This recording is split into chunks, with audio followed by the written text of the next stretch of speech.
हाँ भाई, पता है मुझे कि मैंने ऑलरेडी पीरियड्स पे एक वीडियो बना दिया है, बट वो पीरियड्स के बारे में है और इस वीडियो में होने वाली है स्टोरीज। तुम चाहे तो उसे भी देख सकते हो, लेकिन इस वीडियो के बाद। So welcome to second part of periods problem. इतनी खुश क्यों है बे? क्यों है इतनी खुश? हाँ, देखो पता ही नहीं है हमारी दहशत कितनी है। सॉरी, ये मेरा मूड स्विंग्स था, जस्ट इग्नोर इट, होता रहता है। हाँ, तो मेरी पहली स्टोरी है जब मुझे नया नया पीरियड्स आना चालू हुआ था। मतलब मुझे आया था ये 8th क्लास में और ये तब की ही बात है। और अगर तुमने मेरे पुराने वीडियोस देखे हैं तो तुम्हें पता होगा कि मैं है ना 8th क्लास में कोचिंग जाया करती थी। जब ये पीरियड्स स्टार्ट होते हैं ना आना, इनका कुछ फिक्स नहीं होता है, ये कभी भी आ सकते हैं या फिर कभी भी गायब भी हो सकते हैं। लाइक मेरी कुछ फ्रेंड्स है जिनके पीरियड्स आना स्टार्ट हुए और 3-3 महीने 4-4 महीने बाद आ रहे, या किसी का तो 1 साल बाद आ रहा है। और स्टार्टिंग में ये सब होना नॉर्मल है। अगर तुम डॉक्टर को भी बताओगे ना तो वो यही बोलेगा कि स्टार्टिंग में नॉर्मल है। हाँ, तो उस टाइम पर मैं कोचिंग में थी और हमारे सर हमको बढ़िया पढ़ा रहे थे। मैं अपनी बाजू वाली से बतिया रही थी और फिर अचानक मुझे कुछ कुछ महसूस होता है। आई डोंट नो, मुझे नहीं पता था यार, इस चीज में मैं बिल्कुल नहीं थी। मुझे लगा होगा कुछ। इन सब बातों को इग्नोर करके मैं बढ़िया आलकी पालकी मार के बैठ के क्वेश्चन सॉल्व कर रही थी। और फिर जब कॉपी चेक कराने का टाइम आया तो मैं बढ़िया उछलते कूदते सर के पास पहुंच गई। लो सर, चेक कर दो। थैंकफुली कि उस टाइम पे मेरे पीछे केवल मेरी फ्रेंड थी और कोई भी नहीं था। किसी ने भी नोटिस नहीं किया कि मेरे पीछे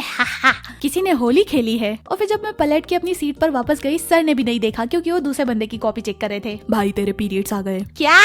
हाँ, तो मेरे पीरियड्स आ गए थे और वो भी 15 दिन में। सिर्फ 15 दिन में ये वापस कैसे आ सकते हैं? ऐसा क्या फूक के आ रहे हो तुम लोग? हाँ, तो अब मैं खून में लथपथ, मतलब इतनी भी लथपथ नहीं, हाँ, बट हाँ मार्क तो था ना। और उस टाइम पे ना मैं बहुत ज्यादा शाय थी कि मैं सर को कैसे बोलूं पूरी क्लास के सामने कि सर मेरे पीरियड्स आ गए। उस टाइम पे कोई फीमेल टीचर भी नहीं थी। तो हमारा कोचिंग तो है ना 1 घंटे का होता था। 1 घंटे के बाद हमारी छुट्टी हो जाती थी। तो उतने टाइम तक मैं बैठी रही, मैंने किसी को कुछ बोला ही नहीं। और हाँ, मैं तुमको बता दूं कि पीरियड्स में ऐसे नदियों जैसा खून नहीं बहता है, ये ड्रॉप समथिंग कुछ रहता है। मेरे साइड में जो मेरी फ्रेंड बैठी थी शर्मा, वो भी रही थी, वो भी कुछ बोली नहीं सर को शर्म के मारे। उस टाइम पे पता नहीं क्यों पीरियड्स और इन सब को लेके ना बहुत ज्यादा शर्म आया करती थी। अब तो इतनी बेशरम हो गई हूँ ना, मैं 2-2 वीडियो बना रही हूँ पीरियड्स के ऊपर और पता नहीं काय के ऊपर।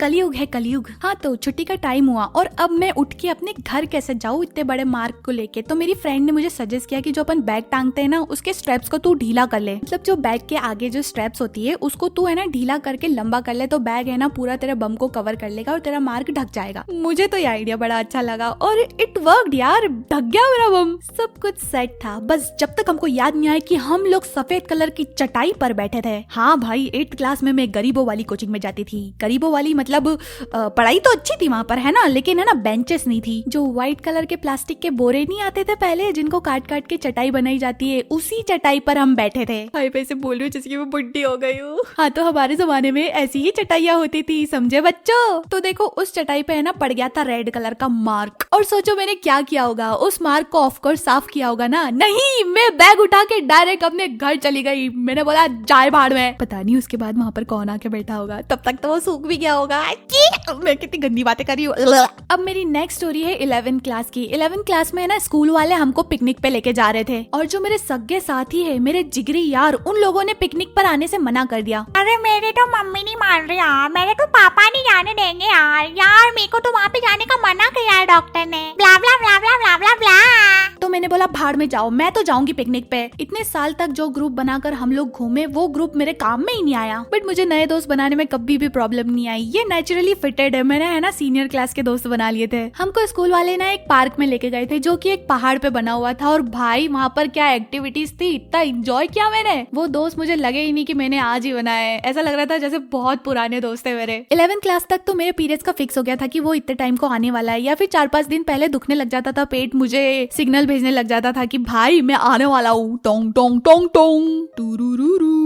बट क्या पता मैंने बहुत ज्यादा भाग दौड़ कर ली थी या फिर एक्टिविटीज के कारण जल्दी आ गए। मुझे पिकनिक पे भी टाइम से पहले ही पीरियड्स आ गए और वो भी बिना सिग्नल के। अरे भाई यार, ये तो गलत बात होती है ना, बच्चे को एंजॉय तो करने देते हैं। अब देखो ऐसे तो मेरे बैग में है ना एक्स्ट्रा पैड पड़ा ही रहता था, बट उस टाइम पे नहीं था। क्या किस्मत है। और जो दोस्त मैंने बनाए थे उनके पास भी नहीं था। तो हम चूतिए इतने बड़े वाले पढ़े लिखे गवार, हम टीचर्स को पूछने के बजाय स्टूडेंट से पूछ रहे, एक एक के पास जाके, भाई एक्स्ट्रा पैड है क्या तुम्हारे पास? तुम पैड लाई हो क्या?